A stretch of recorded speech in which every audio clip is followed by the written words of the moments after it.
The process para sa pagpapanukala ng batas at pagdaan nito sa mga committee ay halos parehas lang or parehas lang sa House of Representatives at sa Senado. Saan nga ba nagmumula yung mga proposals? So, meron tayong 5 opsyon. So, unang-una sa lahat, mga miyembro ng Senado at Kongreso, sila mismo ang nagkakaroon ng ideya o nag-iisip para sa mga panukalang batas sa mga issue or problema ng lipunan. Pangalawa ay yung mga technical assistants. May mga legislative technical affairs kasi na tumutulong na nagkakaroon o gumagawa ng research at sa pagsusulat ng mga wasto at technical na pananalita na kailangan mismo para sa mga batas. So madalas sila mismo yung nagsasuggest at nagbibigay ng mga options. We also have the mga special interest groups. Ito yung mga grupo or mga organisasyon na may particular na interest o syempre kung ano yung sector saan sila kabilang tulad ng business sectors, religious groups, labor organizations, mga urban sectors o rural pool sector.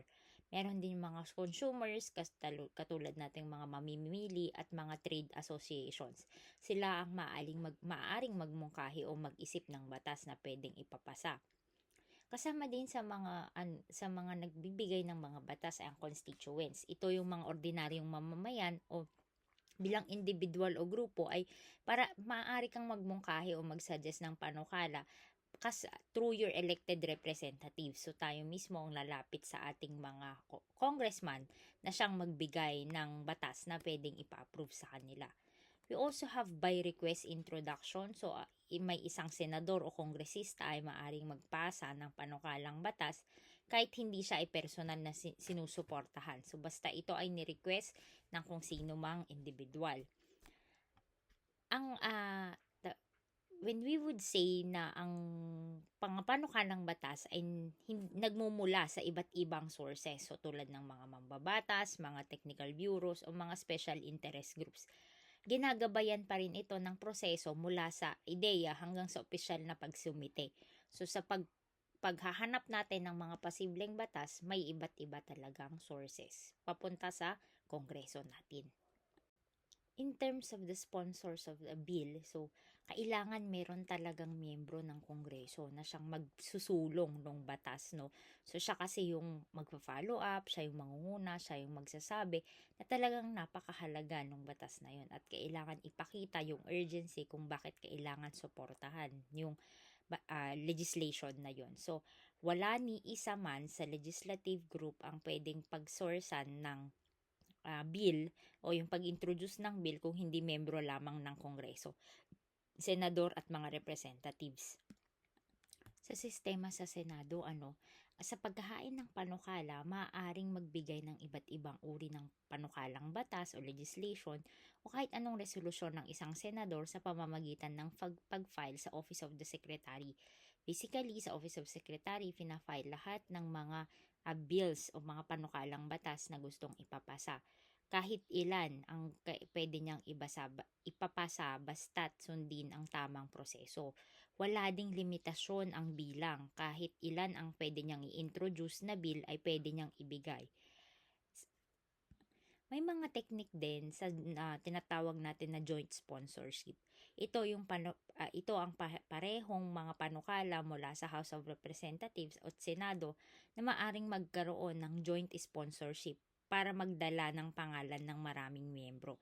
So, pwedeng hindi lang iisa ang mag-submit ng isang panukalang batas, but rather madami sila na kung saan maipapakita na itong mga kasama sa kongreso na ito o mga kasama sa senado na ito ay sinusuportahan din yung panukalang batas na gustong iatas. Maaring magtulungan ng iba't ibang miyembro at sa pagsulong ng isang panukalang batas sa paglagay ng kanilang pangalan tulad ng sinasabi nating co-sponsorship o joint sponsorship. So pag joint sponsorship, parehas sila na silang dalawa ay nangunguna sa pagpapatupad or pag-push ng legislation na yon. While pag co-sponsorship naman, makikita mo na talagang interesado ka din na mabigay o masuportahan yung panukalang batas na yon. We also have the concept of companion bills. Ang companion bills kasi ay ginagawa ding teknik para mapabilis ang proseso ng isang batas. Karaniwan nagkakaroon ng parehong version sa panukalang batas sa Senado, kasabay na din sa Kongreso para sabay na tinatalakay yung mga batas na yun. Minsan ang process kasi is iikot muna sa Senado, pagka pumasa sa Senado, ipapaikutin ulit sa Congress. Pero may mga technique nga ginagawa na companion bills na sabay ng may author sa lower house, may author din sa upper house para sabay ang pag-ikot nung panukalang batas. In summary, ang paghahain ng batas natin or introduction of bills ay isang eksklusibong tungkulin ng bawat membro ng Kongreso. Sabi ko nga, walang limitasyon sa dami o kung ano man ang sakop kasi nga may sa kanilang gustong ihain. Meron din tayong konsepto ng joint sponsorship at companion bills. May co-sponsorship din na nagpapabilis at nagpapausad ng mahahalagang panukala sa parehong kapulungan o parehong level of Congress. Dito, tatalakayin natin yung iba't ibang klase ng legislation o mga panukalang batas. We have, meron tayong bills, joint resolution, concurrent resolution, and simple resolutions. So, ito yung mga type ng measures ng Kongreso na pwedeng i-act upon kasama ng mga bills. So, ito yung mga pwede nilang ipasa. So, uunahin natin yung konsepto ng bill. So, from the bills, ang konsepto ng bills may S, 'di ba? Kung mapapansin nyo din doon sa format ng bills na binigay ko sa inyo, may S siya doon. Followed by a number and which gives an identity or measure kung ano yung panukalang batas na yon. Joint resolution, there is no real difference daw between bills and joint resolution. Although, pag i-define natin yan later on. And we also, sa pagpapangalan naman sa concurrent resolutions, we have sa Senate at SCT resolution. So, Senate concurrent resolution. Pag sa lower Congress naman, C concurrent resolution. Tapos, for the simple resolution, PS res daw ang pangalan or pinapangalan nila. So, ano nga ba ang difference talaga nitong apat? Ang bills kasi is general measure on which it talaga yung panukalang batas na ginagamit natin para maging batas siya. So, ito yung ito nga yung mas kilala nyo, 'di ba? So, ito yung pinakakilala na type ng legislation natin. We also have a joint resolution, parehas lang daw ng bill, pero nire-require nito yung approval ng parehas na houses natin, include yung Senado at Kamara. So, kasama na din syempre ang signature ng President para bago siya sa gawang batas. Parehas siya sa bills, 'di ba? We also have a concurrent resolution. Usually, ang concurrent resolution daw is about operations lang ng parehang houses or yung House of the Senate, House of Representative and House of the Senate. So, Senate House. So, this must be passed both by parehong houses as well kasi nga ito yung para sa operasyon ng dalawang Congress natin. While the simple resolution naman is deals with the prerogative of one house lang. So, kung galing lang siya sa Senate lang ang simple resolution, adopting or receiving its own rules. Kasi nga, wala namang pakialam ang Senado sa House rules ng House of Representative, 'di ba? So, independent sila sa isa. Na-discuss natin yung difference nila in terms of the names. Na-discuss na din natin yung difference nila in terms of sakop o saklaw nila. Pero ano nga ba ang difference ng bills, joint resolution, concurrent resolution, at simple resolution? Pag bills daw, it has to be passed by both chambers. So, parehas na House of the Representative and Senate House, and also it has to be signed or approved by the President. Pag joint resolution naman daw, it is usually deals with single or item issue such as continuing or emergency appropriation bills. Pero of course, this also used for proposing amendments daw to the Constitution. So, kailangan sabay ang pagtakbo sa Kongreso at sa Senate House, but at the same time it also has to be approved by the President, tulad ng nabanggit natin sa previous slide. We also have the concept of concurrent resolution, not referred to the President for his signature kasi nga hindi naman siya any force of law, pero it has a fixed time of adjournment of Congress in to express the sense of Congress on an issue.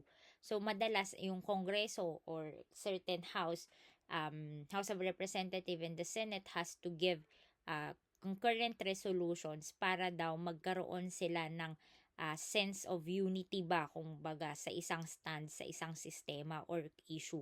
Sila mismo ang magbibigay ng kung paano nila i-discuss at paano nila, kung ano yung stand nila sa isang bagay.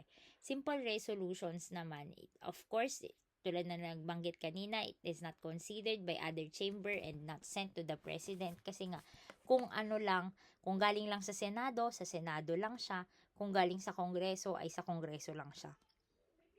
Like a concurrent resolution, it has no effect and a force of law. It is also used to express opinion of a certain house. So, walang pakialam sa stand ng Kongreso, walang pakialam sa stand ng Senado. Ito ay para sa iisang Senate House lang. Concurrent resolution ay parehas sa applicable sa dalawang houses. Tama, sa House of Representative and Senate House. And joint resolution naman ay parehas na kinabibilangan ng dalawang houses at the same time ina-approve ng presidente. Ang bill naman ay one thing to another. Uuna sa isang house, susunod sa isa. Next to discuss is the concept of bill referrals. Once introduced and given a number, it is read and referred to an appropriate committee.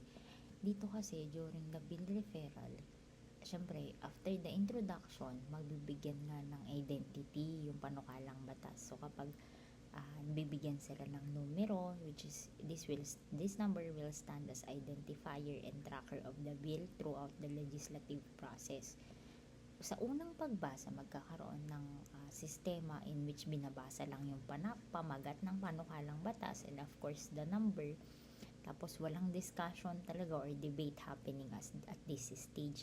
If i-forward lang nila yung content ng panukalang batas to a specific committee, i-refer ng Senate President or House of the Speaker yung panukalang batas na to sa specific na committee para ma-ensure na yung bill ay i-review ng mga expert in that particular field. So, an example would be yung kung ang batas or panukalang batas ay about sa education, may committee on education. Kapag environment naman, may committee on environment and natural resources. May mga ganong committee on every houses. So, may ganong committee sa House of Representatives, may ganon ding committee sa Senate House. So, kapag hawak na ng specific committee yung panukalang batas, sila yung magsasagawa ng hearings and deliberations para masuri yung nilalaman ng mga panukalang batas. So, this will include gatherings of informations and inputs from the stakeholders, expert, and kung sino mang mga concerned agencies. After to which, ang standing committee's jurisdiction, magbibigay sila ng saklaw o standing on the specific panukalang batas. So, nakasaad sa alituntunin ng Kongreso na magkaroon sila ng stand. According sa Rule 10, Section 13 of the Senate House, ang magdidetalye kung aling komite ang dapat tumingin sa bawat uri ng panukalang batas at sila yung titingin kung paano or saan ano yung magiging stand nila dun sa batas na yun or panukalang batas rather, which is the bill. Ang referral process ay mahalaga para matiyak ang bawat panukalang batas ay may committee na talagang nagsusuri at nagsisiyasat na naayon sa tamang proseso ng legislation. Napakahalaga nito bago sa plenaryo para mas malawak yung diskusyon o mas maganda ang magiging discussion later on during the plenary sessions.